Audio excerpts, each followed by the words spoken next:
Everyone, and welcome to today's event, Generative AI, What is the Cost for the Information Industry? Thank you all for joining here in Brussels and online. My name is Molly Killeen. I'm a journalist covering technology, and I will be the moderator of this event. So just a note before we start, there will be a chance for audience questions at the end. So if you have them, you can submit them via Slido using the QR code, which should be on the screen.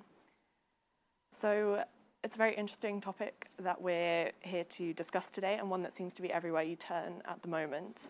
I think there's... Sorry, is there a way of raising the volume a little bit? We don't hear you. It's very... okay, I can speak louder. It's a very interesting topic that we are here to discuss today, and one that seems to be everywhere you turn at the moment. We're looking today at the information industry specifically, which is an area that it seems this kind of these content generating tools will have a particular impact, and that impact and some of the responses to it are what we're going to talk about. So just to repeat, in case you didn't hear earlier, you can submit questions via Slido, and there should be a QR code on the screen which you can scan to do that. So before I introduce our panelists and we get started with the discussion, we're first going to hear some opening remarks from Serena Bressin, who is the project manager at AI for Trust, which is the supporter of today's event. So go ahead, Serena.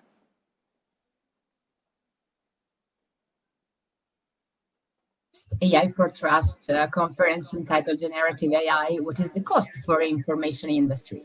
I'm Serena Bressan, and I am the project manager of the AI for Trust coordinator, namely the Digital Society Center of the Fondazione Bruno Kessler FBK that is based in Trento, Italy. In the first slide, the overview slide of AI for Trust, you can see the main details of the project.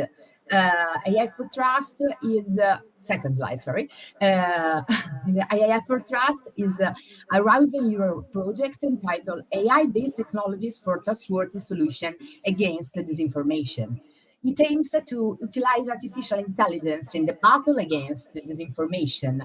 With a duration of 38 months from the 1st of January 2023, the project received a substantial EU contribution of approximately 6 million euros. It brings together a consortium of 15 partners and 2 associated partners from 12 European countries. Next slide, please. Increasing evidence shows that disinformation spreading has a detrimental impact on our society and at individual and collective levels. And from public health to climate change, it is of paramount importance to timely identify emerging disinformation signals, such as content from known unreliable sources and new narratives, especially from online social media, to provide media professionals and policy makers with the trustworthy elements to extinguish information outbreaks before they run out of control. However, monitoring and analyzing large volumes of online content is well beyond the capacity of human ability only. In fact, the rate at which disinformation is produced is much larger than the rate at which it can be analyzed and its effect mitigated. Next slide, please. AI for Trust will therefore provide an hybrid system where machines cooperate with humans, relying on advanced AI solutions against advanced disinformation techniques to support both media professionals and policymakers. Our system will monitor in nearly real time multiple online social platforms, filtering out social noise and analyze multimodal data, for example, video data, text data, audio data, in multiple languages with novel AI algorithms while cooperating in a semi or automated way with the international networks of fact-checkers. In the next slide, you can see the system, the AI for trust system in more detail, please. Next slide. Here you can see various data sources, such as news feeds and user requirements, along with streams like public discussions on online social platform that will be taken into account by the AI for Trust project and the AI for Trust system. AI modules will process online social data, including narratives and news feeds, to filter out irrelevant information and group similar content based on semantic similarity. If the system has already encountered the underlying narrative or are facts of interest, their metadata will be used for classification and complex data analytics. Otherwise, the information will be passed on to a reliable AI module responsible for organizing data to be verified and analyzed by our fact checkers using a semi-automated semi-priority queue. In such cases, the fact checkers will adhere to strict verification protocols established by the International Fact Checking Alliance Network and label the facts upon API requests. This labeling will update the existing database of AI for Trust and facilitate further analysis. Then the output will be reviewed by researchers and professionals through the lens of social sciences to identify new sociological and behavioral indicators that can be used in explainable AI-based solutions. Additionally, these elements will provide the necessary information for end users to make informed judgments about these contents.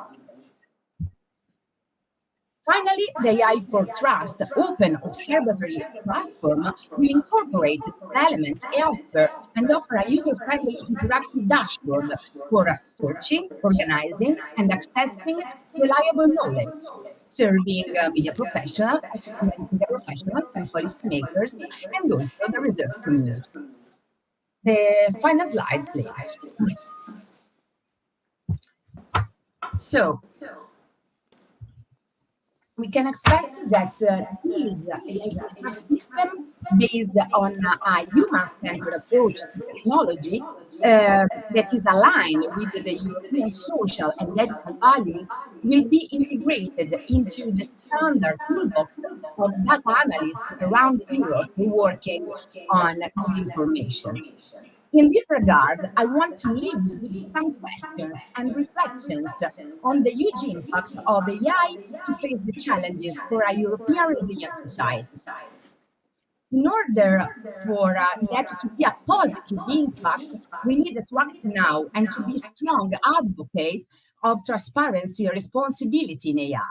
An AI that has been thoroughly tested, that it is explainable to citizens, to professionals, to employees, and further users, and that has all the ethical considerations in place. The European Commission aims to address the risk generated by specific uses of AI through a set of rules such as the GDPR and the European Parliament resolution of 2021 on AI in criminal law. And as you know, obviously, lawmakers hope to adopt the final AI Act before the end of 2023. There is a variety of privacy and ethical concerns in the works of AI on which I would propose that you also reflect today, such as, for example, data persistence. For instance, data, once created, may potentially persist longer than human that created it, given the low cost of storing such data. Secondly, data repurposing. It is not clear how such data could be used in the future. Thirdly, data spillovers. There are potential spillovers for others who did not create such data. To limit these risks, the study of effective and efficient data anonymization and pseudo-anonymization techniques is the first step. Secondly, a recurring criticism of AI technology is the opacity of algorithms, which makes the causal relationship between input and output difficult to track.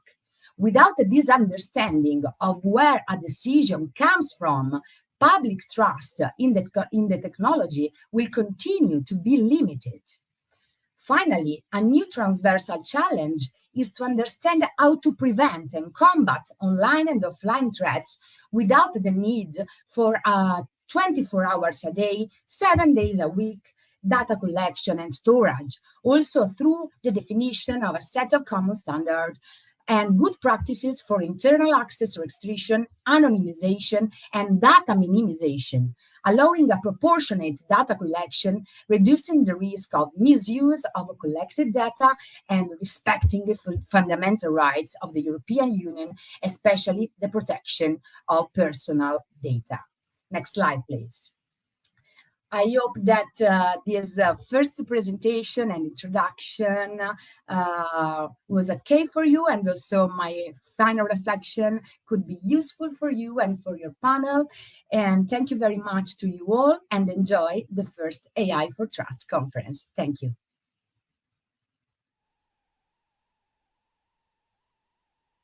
Serena, for those remarks. We're just going to take a very short break, just for 2 minutes, but we will be back very soon.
Great, welcome back. Sorry for that short delay.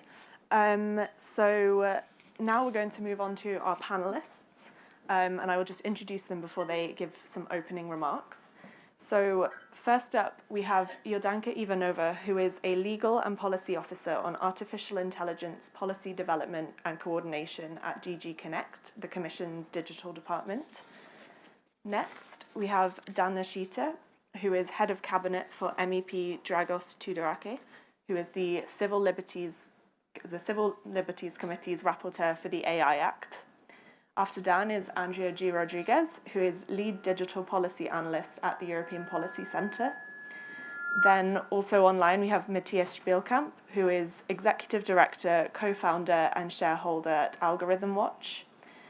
Next up, we have Jeremy Rollison, who is Senior Director and Head of EU Policy and Government Affairs at Microsoft. And finally, also online, we have Gina Neff, who is the Executive Director of the Minderoo Centre for Technology and Democracy at the University of Cambridge. So welcome to you all. I'm now going to give you each the floor just to introduce yourselves and give some opening statements. So Jordanka, go ahead. Thank you very much, first of all, for the invitation and this very interesting debate. So just to start from the Commission perspective, generative AI systems like ChatGPT offers great opportunities, but also new risks and challenges, and the impact is revolutionary for all sectors, including for the information society, which is the topic of today's discussion. It's remarkable that key technology players have called for first time, please regulate us. This technology is too powerful to be left unregulated. And this is exactly what we are doing in the EU with the first comprehensive regulation on AI that we proposed 2 years ago, which will complement our digital toolbox. We want to promote trust and innovation to maximize the opportunities while also mitigating the risks. Now, general purpose and generative AI systems are at the center of the legislative discussions for the guardrails needed to ensure it is used for good and does not harm, because we've seen also that it has the potential for both. And we are very happy that the European Parliament has progressed very swiftly and now put forward an ambitious proposal. And we are all waiting for the plenary vote tomorrow and the kickoff of the trialogues. Given the urgency, our priority is to finalize the negotiations by the end of this year, and the Commission will do everything to support the co-legislators to achieve this objective and also to make Europe fit for the digital age and set a standard globally. So I'll stop here, and I'm looking forward for the discussion. Dan, go ahead. Well, thank you also for the invitation. I hope you all can hear me well without the echo. And apologies for the video. You get an extra EU flag to cover the light coming in. It's still not optimal. I will try to make it up by what I say. So indeed, as Jordanka pointed out, the Parliament worked on generative AI under two different areas. So first area was that even before the generative AI craze got to the public and mainstream, we had concerns about AI used, as mentioned earlier, for disinformation, for manipulation. And so we had the foresight, even in the original amendment phase, to propose amendments dealing with what we back then called AI authors, that is, AI that would produce sophisticated text. Then, of course, DALI and ChatGPT and Midjourney and all the other now well-known names in generative AI appeared, which allowed the Parliament to pay more attention to this issue and to introduce text that I'm happy to hear the Commission is also interested in and likely to support. I will leave most of the substantive for the Q&A, but I do want to say that we're very happy with the text that we have right now. It finds a balance between regulating, that is, putting some rules, and as Jordanka mentioned, these rules are addressing different risks than the initial AI we were trying to regulate, but also, on the other hand, stimulating other opportunities. And we're hoping that everything goes smoothly. I mean, we're confident that everything goes smoothly tomorrow with the vote, and we'll be entering trialogues actually the same day after the vote, and moving forward, hoping to finish the text of this regulation by the end of the year. I'll stop here, but then looking forward to the discussion. Great, thanks, Dan. No, Andrea? Thank you very much, Molly. I'm going to try to build on the statements that were already in the topics that have been already discussed. I'm leading the digital policy part of the European Political Economy Department at the European Policy Center, which is we're one of the biggest think tanks in town, which means that we work with like a different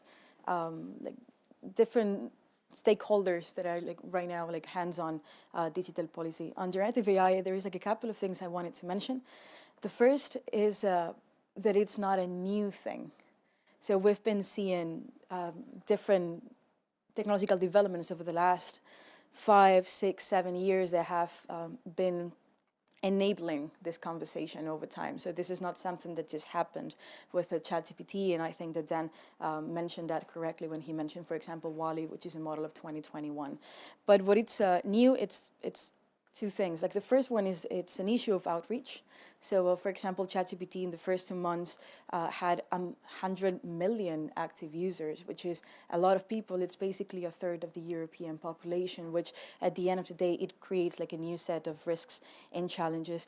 And I think that the timing for this conversation, it's perfect. It couldn't be more relevant than also announced that like the plenary vote is tomorrow, because I think that right now, if we see what is happening in Europe with digital regulation, generative AI is an opportunity for EU to do two things. The first one is to test current like legislative proposals, because the fact that we're having this conversation right now before we go on the trialogues, it's a test for current regulative proposals to see if they're fit for purpose. Also considering that this is the conversation we're having today, but we don't know what conversation we'll be having in 6 months or a year time. So I think this is something that we need to bear in mind. Also, I think it's interesting to notice that the challenges that we'll be facing or that we are currently facing with generative AI, they're like much wider than the ones that we can see with other like AI models and systems. I don't want to get into them because that's something that we need to do for the conversation, but just like to broaden a little bit the scope because of the outreach, because of the nature, and obviously because of the challenges. Not only this is an opportunity for Europe to lead, but also to lead in other international fora. And then like try to attract all the countries who are right now looking to Europe to see how they're gonna develop their like AI regulatory frameworks in the future. Great, thank you. So next up, Matthias, go ahead. Yes, thank you very much also from my side for the invitation. Algorithm Watch is a non-profit civil society watchdog looking at algorithmic systems. That's what we call them, just in case, you know, that in Brussels, not everyone here in the conversation knows what we are doing. Why am I saying this? Because I'm a journalist and I've worked as a journalist my entire life, basically. I include Algorithm Watch here because since its beginning, we also did journalistic reporting. And we are doing this by using quite highly developed software, for example, when we program systems like plugins for browsers that users can then use to donate data to us so we can analyze what, for example, the platform's algorithms are doing without asking them for their consent or for their data, which hasn't really been successful over the last couple of years. Most of the time, they are trying to let's say, protect their own information that they're gathering on how the platforms work, and they're not very forthcoming with that. Having said this, I do think that AI technologies like generative AI that we are discussing at the moment can be helpful in what journalists and media are doing. But at the same time, I would encourage everyone to look a little bit at the broader picture that we are facing at the moment. And that is, I'd say, a pretty bleak one. And that is the combination of factors that we are confronted with. Because on the one hand, we have these systems that are being released, have been released way too early to a general audience. I definitely criticize that. These were not ready for the market. And you can see that by looking at all the discussions that are happening in the media and on social networks, where people are showing examples of when these systems sort of spit out entirely erroneous information, which I think is irresponsible. You know, it was very irresponsible to do this. And this also includes Microsoft, who implemented this into their Bing search engine very early on. And many of us are aware of the consequences, that there were conversations happening that we shouldn't see. And this is meeting a market that has been sort of sucked dry over the last 20 years by all the ad money going to some dominant platforms, which in this case is not Microsoft, but Google and Facebook. So here we have sort of a perfect storm of not having enough resources for journalistic reporting, and on the other hand, large players dominating the the digital market and behaving, as I said, quite irresponsibly. So from that perspective, I think regulation is necessary and overdue. What we can expect from the AI Act, I wouldn't want to comment here in my first remarks. What I would like to highlight is that the DSA, the Digital Services Act, is already in place, and platforms have to deliver their first risk assessments under this framework until August. And I expect that these risk assessments also look at, or the companies doing the risk assessments need to look at the implementation of, for example, these generative AI models into their services that they have been announcing over the last couple of months. So this should be a very, very important aspect. And I'm really looking forward to hear then what, we are not going to see the risk assessments ourselves immediately, but what the Commission will tell us about how they address this. Great, thank you. Now, Jeremy, go ahead. Hi, and thanks for the chance to be here today. I'm Jeremy Rollison. I manage our EU policy team here in Brussels. I have spent a lot of time working on what I refer to as data policy, and now obviously it's a conversation around AI that is picking up pace over the past few months for reasons that everyone has mentioned. I think the release of many of these products and services, we consider it in a year which is an inflection point for artificial intelligence. I like to say that, when my mother is starting to use these technologies, it is getting real now. We've been talking about it for quite some time, but it's becoming much more prevalent, even in a day-to-day. And I think you've seen some leaps forward with some of the possibilities in that space. I think it's always important to say, too, that, what the focus on generative AI, and naturally so, and I know that's the topic of today, AI is much, much bigger than just one use case and one particular product or service, and sometimes the things that have been grabbing headlines, we need to be careful, I think, when we're regulating, that we're not regulating all of AI for one type of model. But today, with generative AI, I do think that's been where we've seen a lot of excitement, and I think we recognize the fact that this can be misused, and it can be used, for a tremendous amount of opportunities. I think you'll hear us talk more and more about, emphasizing the co-pilot aspect of this, and other products and services where this can really, make tasks much more efficient, and drive more and more creativity. It's a tool. Now, at the same time, it can be misused, and we need to mitigate against those risks.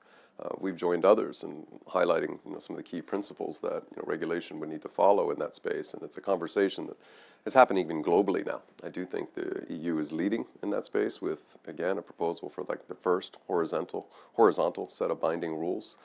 Very, very timely, and you can imagine that technology moves fast, and I think the discussions and the debates in Parliament and elsewhere have tried to keep pace with that, and I think we recognize it. We want to make sure that any obligations are, of course, practical, but we do want to be a part of that discussion, because I think it needs to have the guardrails and the safeguards that we've talked about. And I would agree with others who have said that you want to make sure there's rules in place to enhance that type of trust.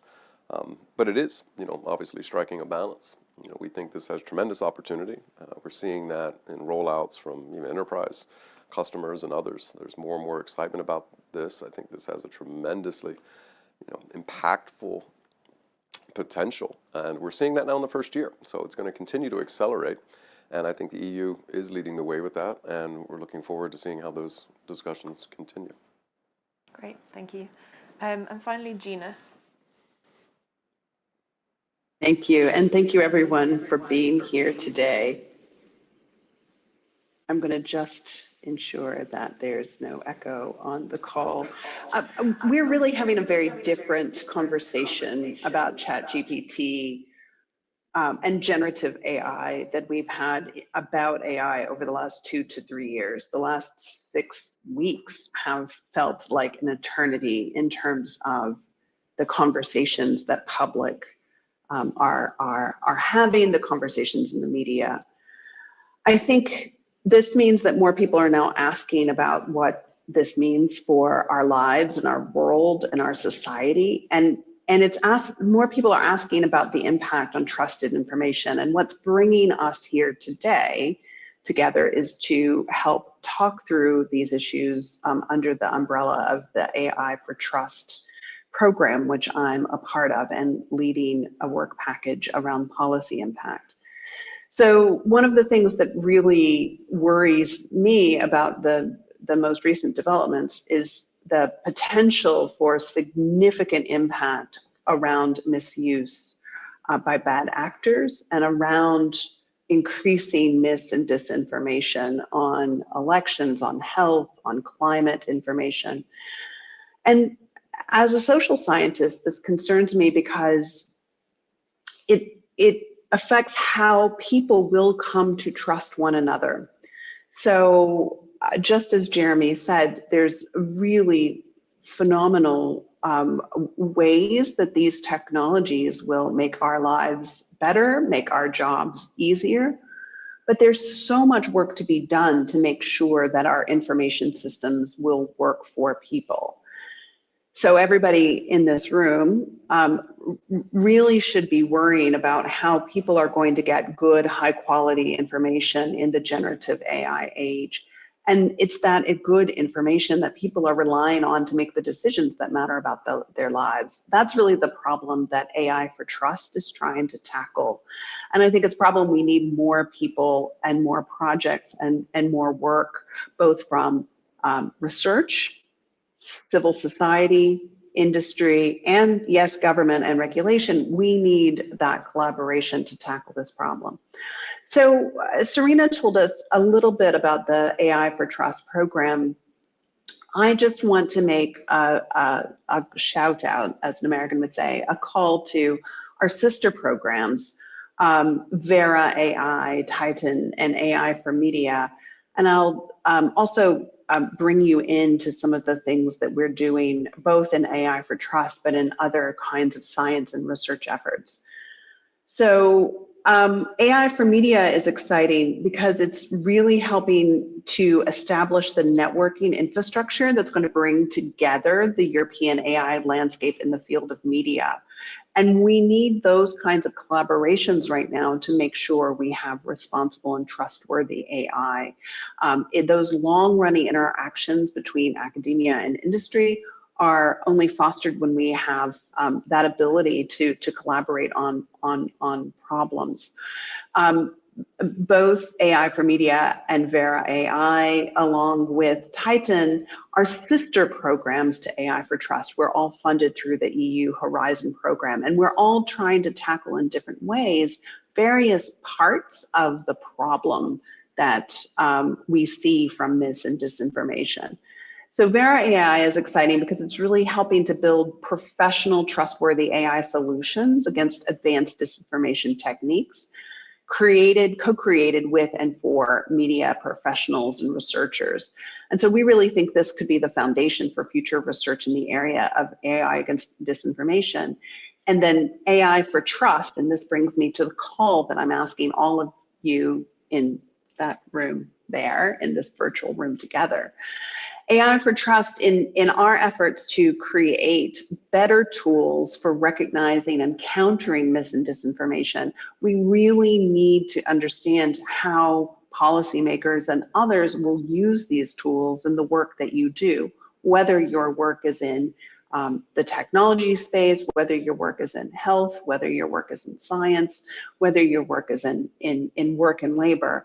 There's quite a bit that will change in terms of policymaking. So one of the calls that I have for everyone in the audience is we're looking for helping to inform the design of this platform with policy and decision makers. So if you're seeing yourself in that category and you can give us 1 hour of your time, please, during the next 4 weeks, please contact me or Emmanuel Azega, who is sitting in Brussels with you, and sign up for an interview or a focus group to talk to us about what you would want to see in these. And finally, if you're a scientist or a researcher, particularly those working in academia, and you're sitting in the room, There's a recently launched International Panel on the Information Environment, IPIE.info.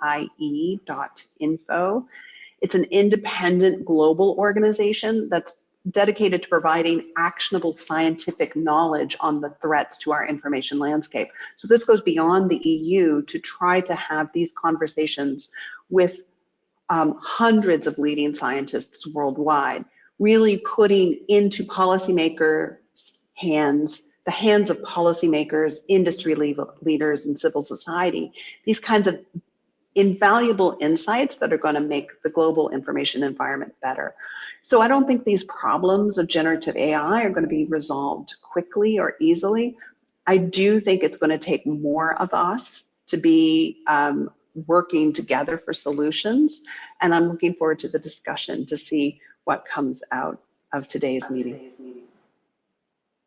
Great, thank you, Gina. So we can turn to the discussion now, but as Gina mentioned, interaction is very important. So just to remind you that you can submit your questions via Slido using the QR code, and we will come to them a bit later. But to start with, I'd like to turn to Jordanka just for a kind of bigger picture look at things. The Commission presented its AI Act proposal in 2021, and obviously the conversation has developed quite a lot since then. If you were looking to present the proposal again now, or for the first time now, would you be including protections that were quite targeted or provisions that were targeted at generative AI, and what might those look like? Well, yeah, that's a very good question. I hope now you hear me well and there is no echo. But indeed, 2 years is a lot of time. So especially with this fast technological development, we now see different landscapes. So of course, if we were now putting forward a proposal, I think we would be looking very carefully at those issues. And to be frank with you, they are not so easy to actually regulate because, as was also said, indeed, we need also future-proof frameworks, effective frameworks that can, on one hand, not over-regulate or stifle innovation and promote the opportunities, but also mitigate risks in a way that are actually future-proof and effective for also types of technologies that are also to come in the next years. So these are all very, very challenging tasks, and I think if we had more time, of course, we would have followed the regular legislative process, doing impact assessments, working with industry, and I think now we all understand that we really have to work fast. And actually, the original Commission proposal and the framework we set up is already a very good basis to build on it, because we do have to deal with the general purpose and generative AI systems, but we also have to deal with risks in very specific context. So I think now also in the legislative process and also with all the discussions with stakeholders, academia, industry, as I said in the opening statement, this dialogue with key technology players like Microsoft who are here, but also civil society organizations have been extremely rich during these 2 years. And I think also we have moved a lot also at the international level with the international discussion. So with all these discussions and with the basic framework that both co-legislators agree, we are very confident that we can work out the right solutions, the right guardrails and safeguards also during the trilogues and make indeed the regulation achieving the 2 objectives: to both promote innovation, be targeted, proportionate, but also address the big societal risks and challenges and also build trust, including in the information society. And there are already relevant provisions that are there in our proposal: full transparency of AI content and deep fakes, but also other risk frameworks that could be built upon and could be a very good basis for the final solutions. Great, thank you.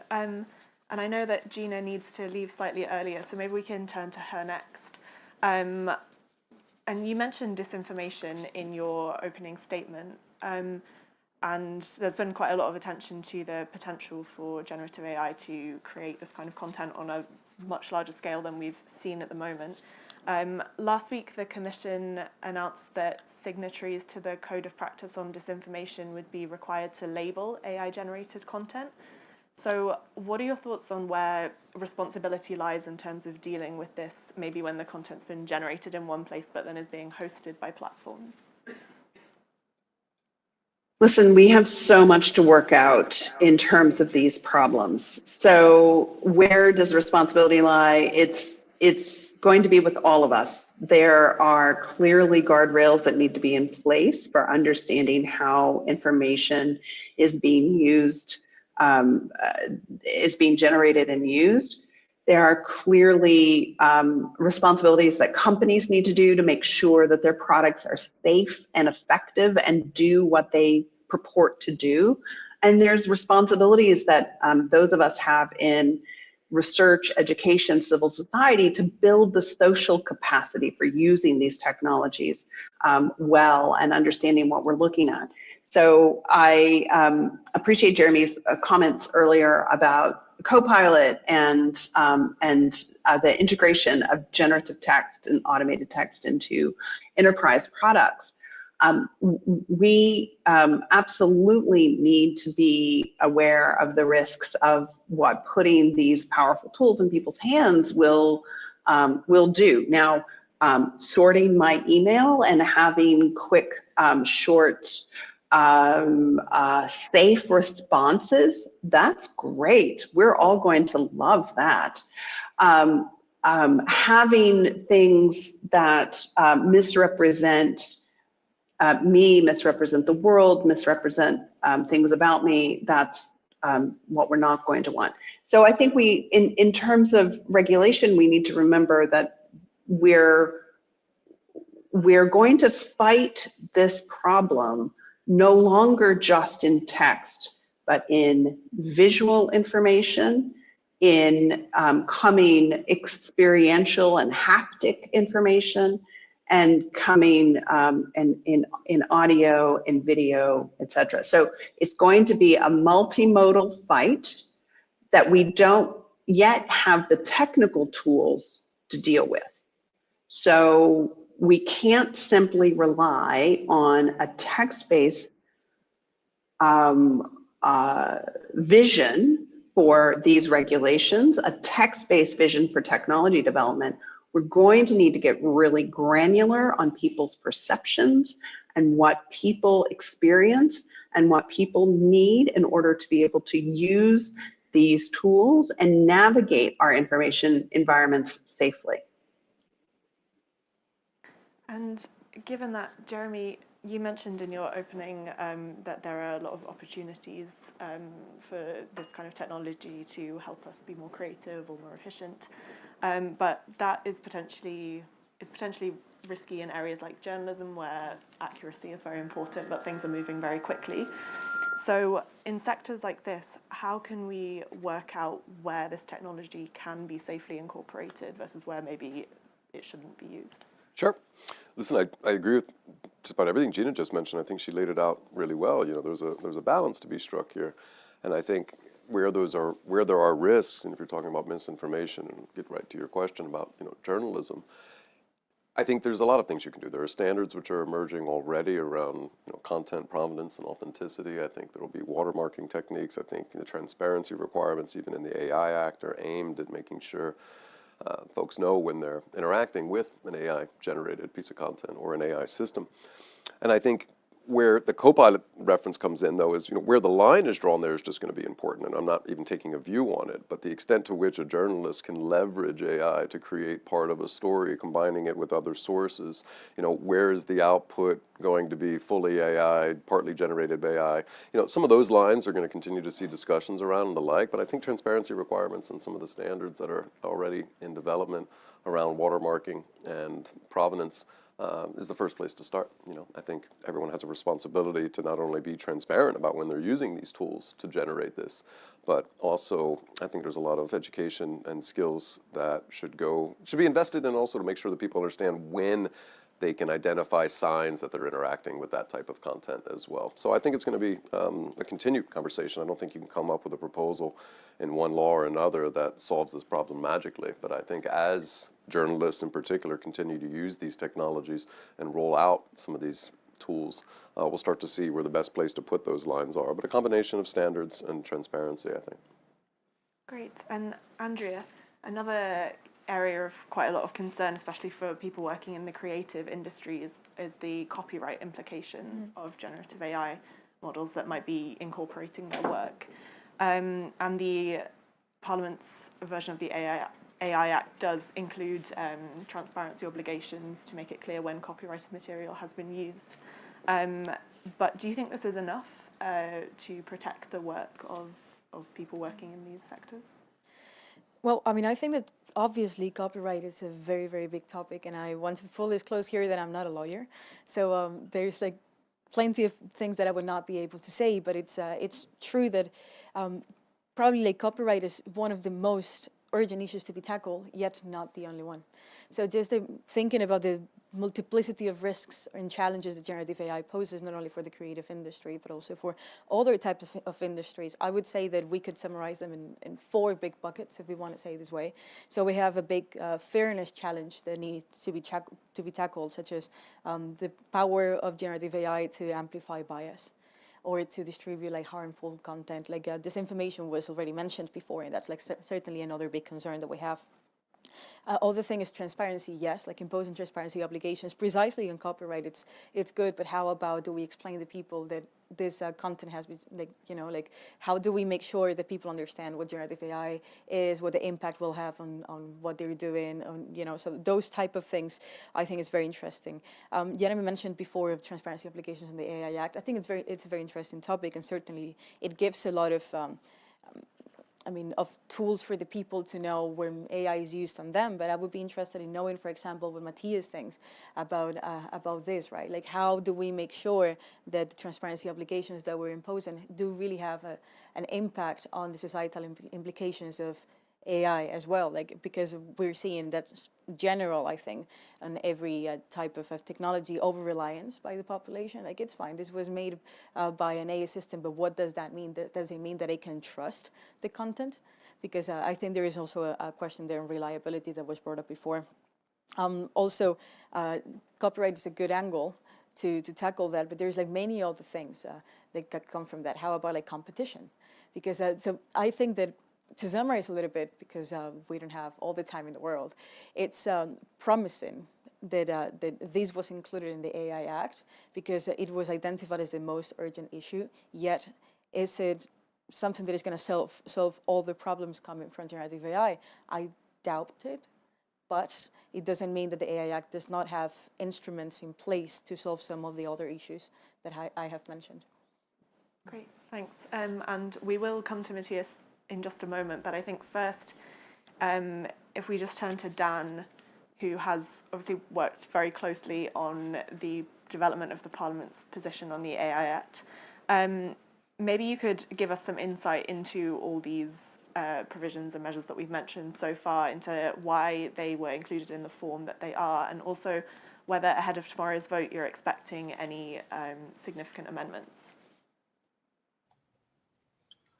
Yes, definitely. And I think I resonate with everybody who intervened so far in, what needs to be done. But I want to start also with the positive spin on this technology. So I will go back to what's in the AI Act and what the Parliament has added, but it does open up, a trove of possibilities that we shouldn't ignore, including for the creative sectors and the publishing sector and for journalists and so on.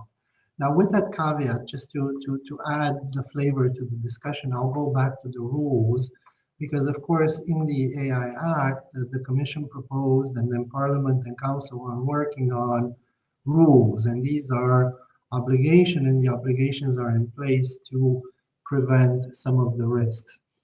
So I think that the solution that we have found for generative AI is multi-layered. not just, as Jeremy was earlier saying, transparency, which was already there, and we think it's good. I'll try to describe it, the way we see it and the way our office sees how we tackle generative AI to make it safe to use in Europe. So first, in the AI Act, the Parliament has added provisions on some light touch but important obligations for generative AI in particular. There's three of them. So one is indeed transparency, knowing when the content, any type of generative content, be it video, sound, images, text, has been generated with artificial intelligence. Then the second one is state-of-the-art, best effort on behalf of the developers to put guardrails in place against the generation of content that is blatantly illegal in the union. So what we had in mind is safeguards against generating child pornography, for example, instructions on how to attack the cyber infrastructure of a city, and so on. All of these safeguards, we feel that they should be mandated at the development phase of such generative AI. Then, of course, on the issue of copyright, and I'm not a lawyer either, but the way we saw it was increased transparency rather than changing the copyright law using the AI Act. So we're not touching on existing copyright legislation, but we're saying to the developers of generative AI, hey, be transparent about the copyrighted material that you use in training your models. And these three are specifically related to generative AI. But then there is another layer, which is, of course, the entire discussion on foundation models, that is the powerful models that are not solely used for generative AI, but we encounter them mostly nowadays in producing generative AI systems. And there we have obligations that we feel are common sense, that could be met by the providers of these models, because these models are very powerful. They're used in many downstream uses, that make those models safer and more reliable when they get put on the market. And when they then are used to build generative AI or in other downstream applications. So these are all new provisions that we've added in the text. And I would add what Jordanka also hinted at, that this is not a problem that will be solved only with the regulation in the European Union. And it's very encouraging that within at least the like-minded countries of the world, there is a growing awareness that this is an issue where we need international convergence, right? So the outcome of the G7 meeting was very encouraging. The outcome of the Trade and Technology Council with the United States was also very encouraging. So I'm really hoping that what we do in the AI Act will be complemented with these international efforts to get to a sort of convergence at the international level. And here, this is not just to Microsoft, but all the big players out there. Here, I think that companies and providers of these generative AI systems have an increased responsibility to sit at the table and to co-create and to understand the regulators, the authorities, what they are trying to prevent, but also be responsible in the way that they develop this AI, so that this is done in agreement with industry. I'm happy to have seen these calls for regulation, but they're not enough. It's not just passively, please regulate us. It should be, let us work together so that we make sure that this technology is safe and that can really bring benefits to our economies and societies. Okay, great, thank you. And so now maybe we can turn to Matthias and just hear some of your reactions to the AI Act and to some of the concerns that have been raised and how well you think the legislation will address them. Yeah, thank you. That's, of course, one of the toughest questions to answer at the moment. But I would like first to come back to a comment that Jordanka has made, and she referenced the rich discussion that the Commission had with the civil society and also the companies. And I would like just to highlight here the results of a report that was put together by Corporate Europe Observatory and Lobby Control that analyzed how the lobbying went when it was about the Digital Services Act. And companies spent over 97 million euros annually lobbying the EU institutions, which is a lot more than pharma, fossil fuels, finance, and chemicals. So, and Microsoft was in third place there after Facebook and Google. So I can imagine with 75% of the meetings on the DSA that were led by corporations, what that rich discussion looked like and what the power asymmetry here is. I think we can't leave this out of the discussion when we are talking about regulation and what needs to be done. And Jeremy, you said that we need to make clear that there is transparency and that the systems cannot be misused.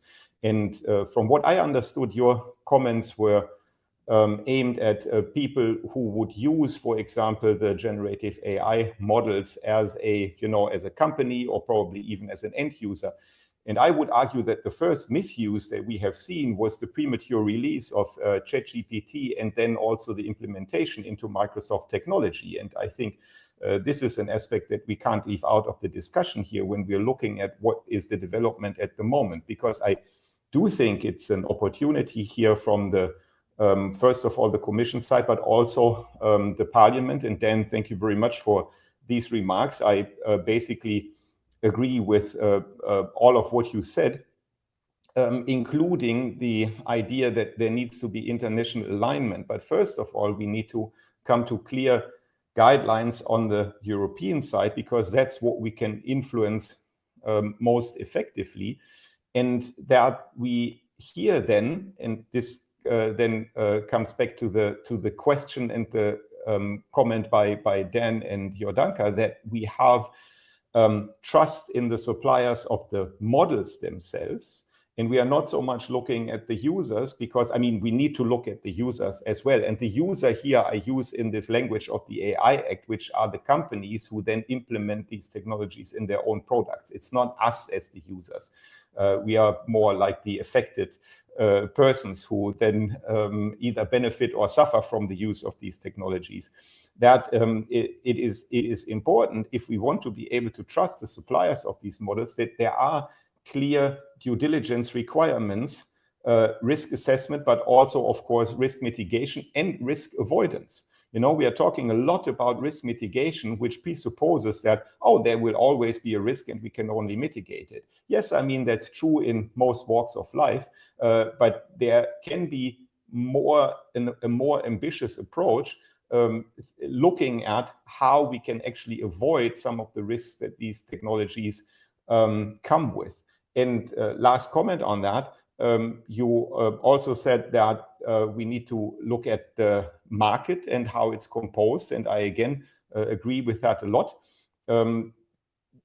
I think we need to look at competition policy and market control here more clearly, because what we are facing is a dominance by, again, a couple of very large companies who have access to the development of this and to the resources that are needed to develop these technologies. And they then dominate a market where other companies can compete on the application layer, but not so much on the layer of the model. And I think this would be a bad development for society and all of us.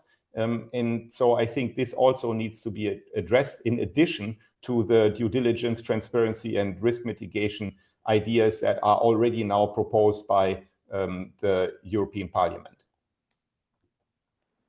Great. So there might be some things that Jeremy wants to respond to there, but first, Dan has to leave quite shortly, so maybe we can just turn to him for a final question. You mentioned a kind of global aspect and a global attention to this, and we do have a question that came through about the cross-border use of AI. So maybe you could... there have also been a lot of different initiatives that have come out, not just at EU level, but at national and international. So maybe you could just say a little bit more about the extent to which there is an alignment globally on how to address this issue, and also any of the challenges when it comes to kind of coordinating all these moving parts.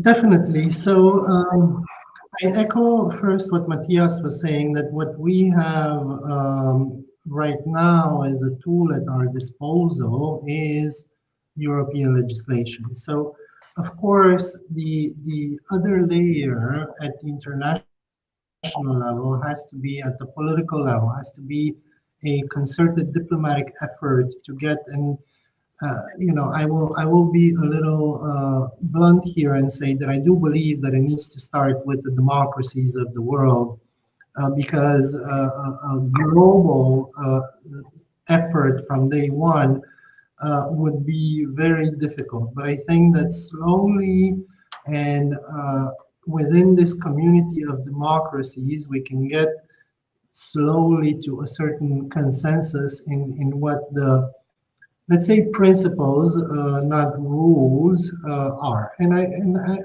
I know that there are challenges, because the question was about challenges.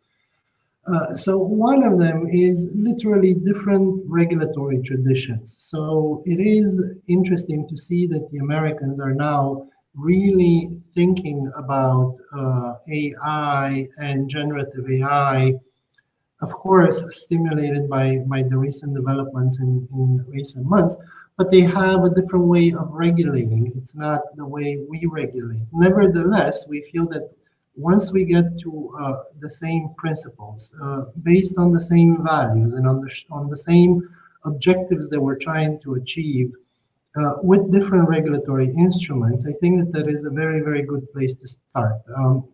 Now, how do we do that? We do it one, at the very technical level, by aligning on standards, right? Because standards are underpinning even the AI Act at a very practical compliance level.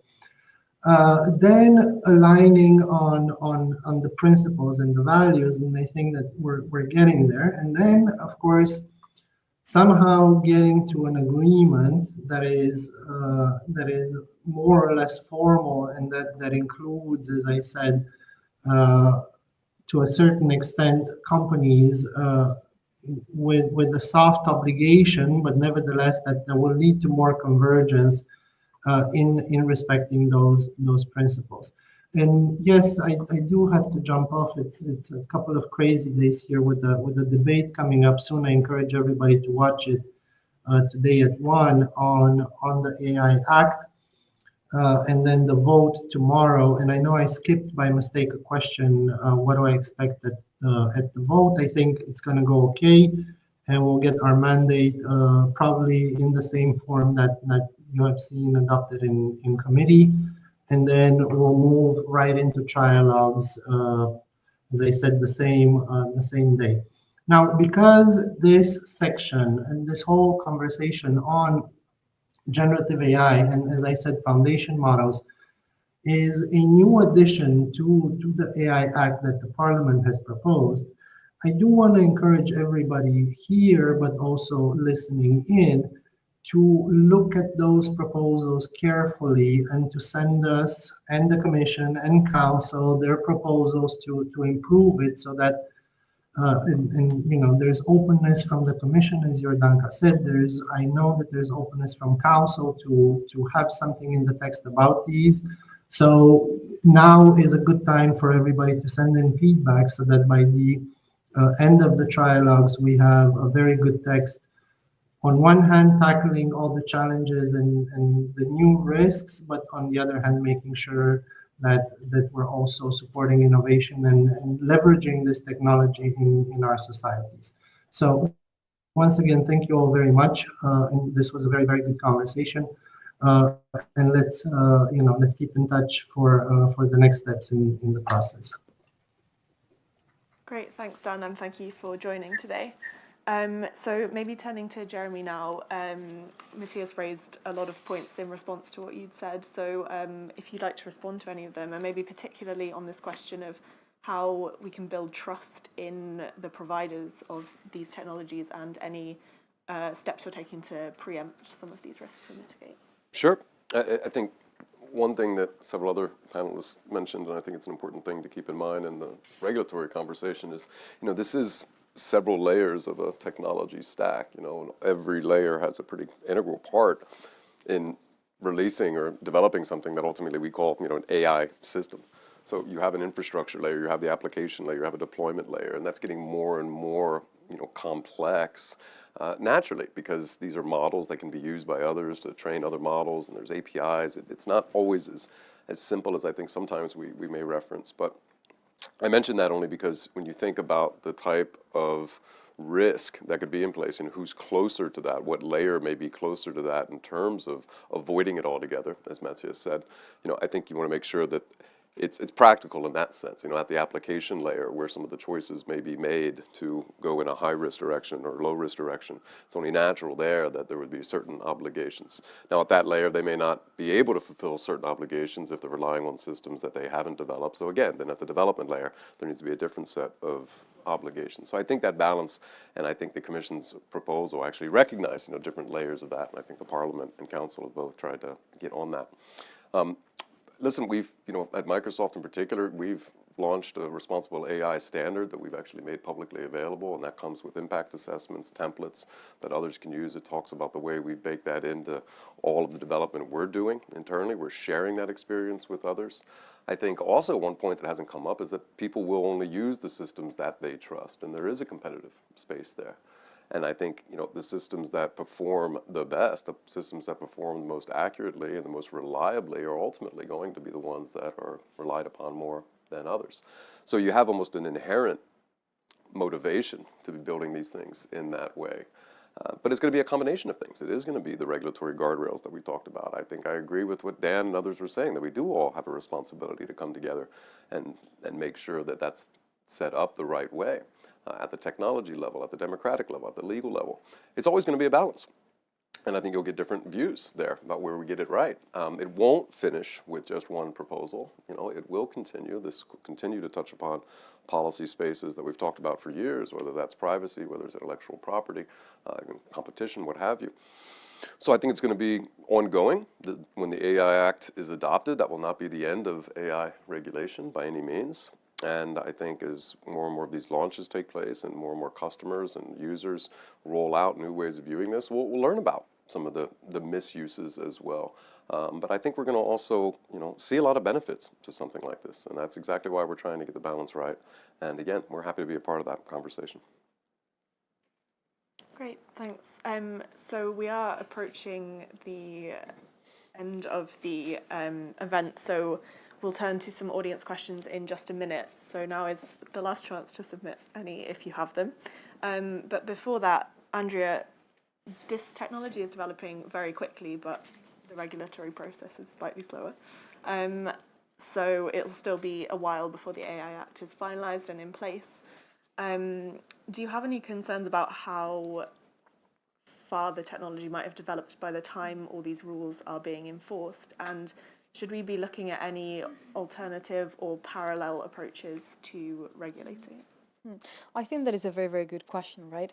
And well, if we're thinking about AI, that's the question to ask, but how about other technologies that are being developed? How are we preparing to create governance frameworks to basically try to mitigate the risks that will be emerging? I think that the AI Act in particular has a big dilemma to face, which is how to be general enough so you can apply it horizontally, but it's specific enough so it really mitigates current and emerging risks. And I think that's something that we will see as we advance in the implementation of the AI Act. Although, of course, if we think of like normal times, I mean, I really doubt that this will be implemented before 2025. To say a date and to launch one, I mean, you can of course challenge me in here, and by that time, I have no idea what type of risks we will have. But I think that in order to be able to solve those, I would say that the key question is precisely how to create a framework that is able to solve that dilemma that I mentioned before, being general and specific at the same time. Great, thanks. Okay, well, maybe we can turn to some questions that we've had through from the audience now. So, just get it up.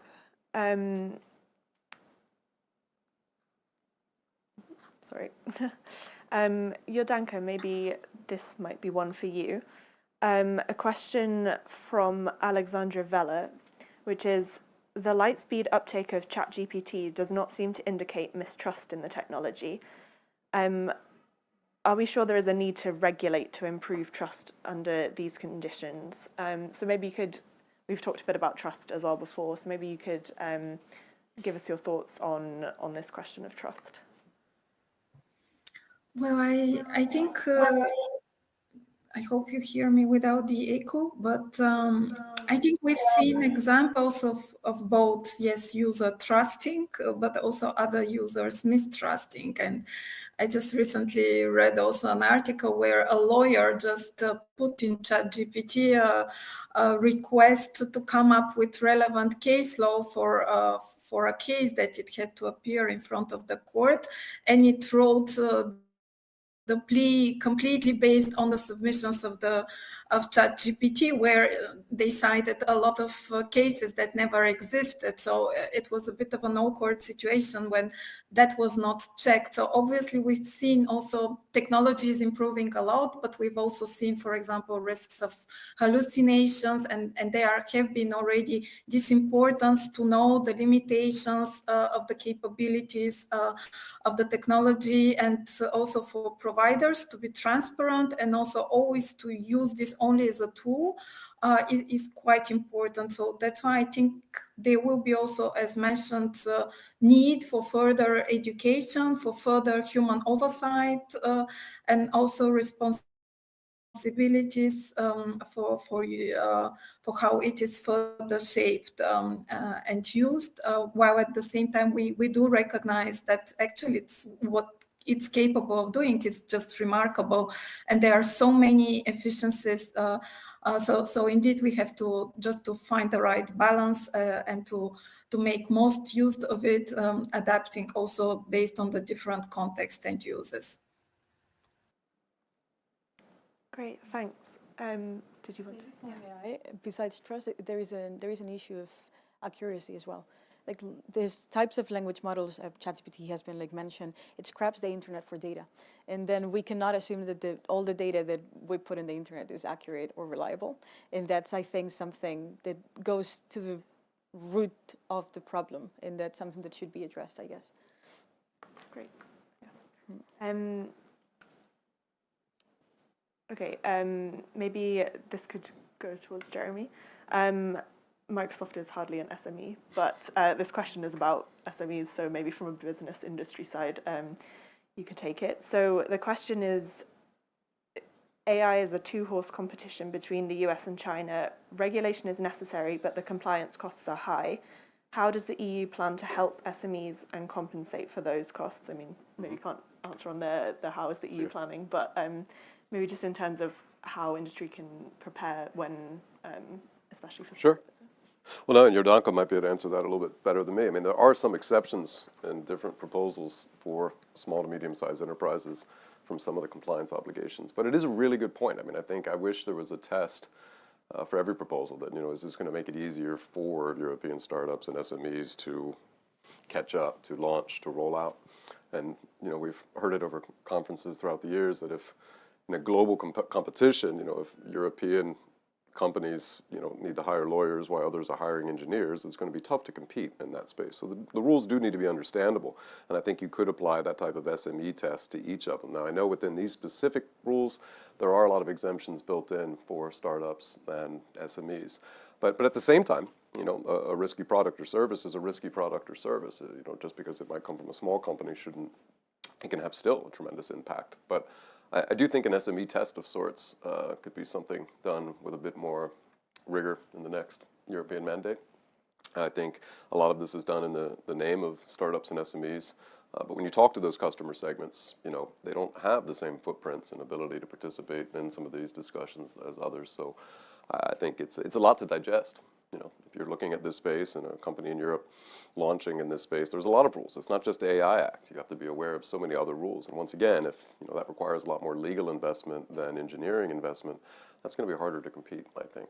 But I do know there's a lot of exemptions that are often made, and there's other programs and funding opportunities. But Jordanka might be able to talk a little bit more about that. Yeah, Jordanka, I don't know if you want to say anything on this. Yes, no, just to confirm indeed that there are different layers, how actually we are really trying, because this is a big concern, the impact on SMEs. Our key objective is also to give them certainty, to help them, and for certain obligations to have really proportionate approach, to have derogations, as mentioned just before, but also to provide concrete support measures. For example, we will implement regulatory sandboxes. We're also involving SMEs in discussions on standards, because this is key. Standards now that are being developed to demonstrate compliance with the legislation, they really have to be addressing the needs of SMEs to be able to be implemented by them. So we're doing a lot of reach out also and efforts to involve them in this process and to really take into account their needs, to reduce fees, and also to provide them with other supporting tools, including, for example, yes, financial support, but also access to data, access to digital innovation hubs, testing and experimentation facilities. In addition to the regulatory sandboxes. So all this is also part of our coordinated plan on AI, and we try to cover both regulatory exceptions, but also additional support measures to help them compete, because as said, it's also important for them to be able to demonstrate trust. Great, thanks. And we also have a question that is directed towards Matthias. So it's about judging the market readiness of AI technology, and the question is about whether politicians can do this better than companies, and what criteria should be used when looking at how to judge readiness. That is a very good question. No, I actually don't think that politicians can judge that better than the companies who are producing the technology. This is why we are talking so much about the guardrails. We are talking about what criteria we need to apply to judge this, and then we use them to understand whether something is actually working or not working. And it is a very difficult question to answer, specifically with part of the topic that we have been discussing today here, and that is trustworthiness and accuracy and truthfulness. And these are concepts that are very contextual. So, for example, you can use an AI to produce something that is entirely fake, in the sense that, it depicts a situation that has never happened in the real world, and use it for something good if you want to illustrate it. At the same time, you can use something that is not at all, or was not at all, there was no AI used at all in the production of for example, a news item, and you can tear it out of a specific context and use it then for a purpose that basically is disinformation in the end. So what I'm saying is that we don't want politicians to make these judgments. We want clear regulation that would then mean, for example, that companies need to demonstrate to us transparently what they have done, for example, to diminish or at least control the instances where, for example,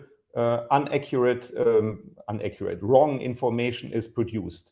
Now, for example, I'm the first one to say, if someone goes to ChatGPT and asks for, let's say, a short biography of Matthias Spielkamp, and then it spits out something that is completely false, and then they publish it, who is the first person who is responsible for this?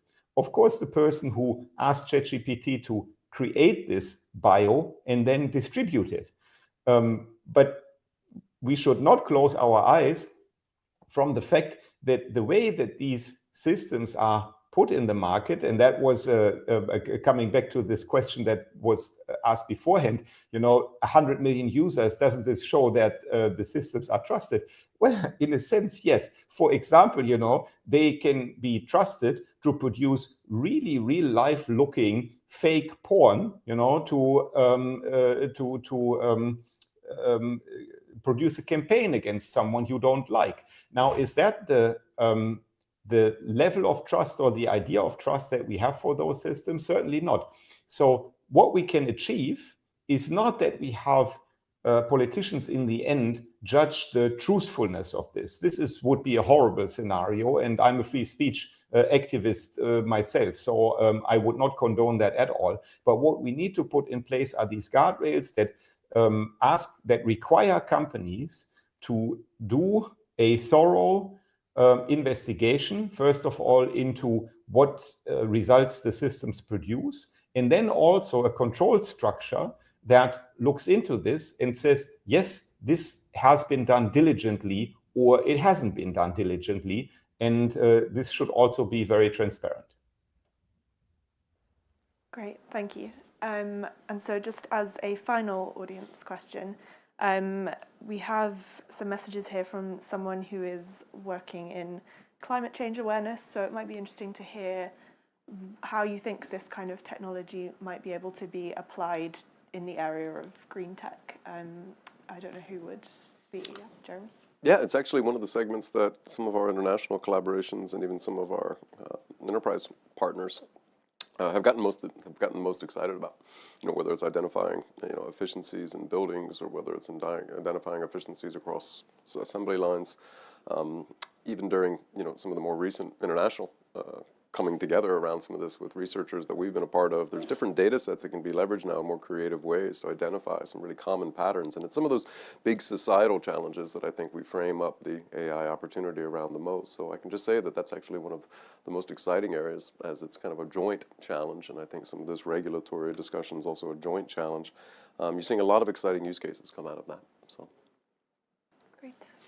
That touches upon the field of opportunities, right? I think that we've spent a long time discussing the challenges and the different risks that these technologies have. But certainly, as Jeremy mentioned, using AI also offers a new wide array of opportunities to tackle societal problems such as climate change. I know that there is a lot of collaboration not only within industry, but also within the different NGOs and governments in trying to pull together resources to use them against climate change. And funny enough, if you would ask, ChatGPT will probably give you a 10-point list of what to do with this. So I think that there is a lot of things to do in that regard. Great. Okay. Well, that seems like a good place to maybe wrap up the discussion. So we'll just have some time for closing statements from each of our panelists. So I will hand back to Jordanka first. Well, I just want to thank all participants for the very, indeed, timely discussion and interesting insights. They are all very relevant for our ongoing legislative process. So also, as said by Dan, I think now there are already concrete proposals on the table. We all know, and as it was mentioned, it will not be able to solve all problems, so it will be an ongoing process. But what would be really important is to have a transparent and indeed feedback with all relevant parties to provide also, if they wish additional input, their own views, so we can take the best balanced and most practical approach also for how to regulate it now. And also indeed, it should be high level at this stage, not preempting further implementation that can happen through standards. So there are also more processes to be followed in parallel for the future implementation.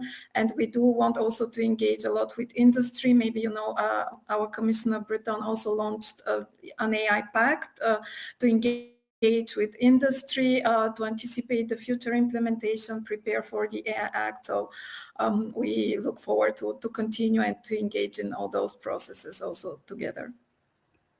Great. Andrea, go ahead. So just like very shortly, I think that the conversation that we had today refers to one part of the policy cycle, if we want to say it, which is precisely the issue of assessment or analysis of the current situation and what policy proposals can we put forward to address these issues. I think that right now, considering how timely this conversation is and considering what is going to happen tomorrow and hopefully on the next few months on the AI Act, I think that we shouldn't lose sight of the real problems, which are certainly implementation and enforcement. So it's good that we can come up with ideas on how to tackle these like transparency concerns or fairness concerns or privacy concerns, which I'm surprised that we didn't raise in this conversation. But considering that right now we more or less have an overview of the challenges that we're facing, I think that we should just like jump to the second phase, which is, okay, so now that we saw that the Parliament has acted on generative AI and has like put special provisions in the AI Act, how are we going to enforce them and ensure that the AI Act is enforced in a way that it really makes the whole system, like, you know, it makes sense to have a regulation like this one in place. And Matthias. I will use the last question that was asked as a inspiration to my closing statement here, because this idea of using, for example, AI to combat climate change is a lot in this framework of the so-called AI for good narrative. You know, we can use AI for so many tremendous things. That has been said for decades.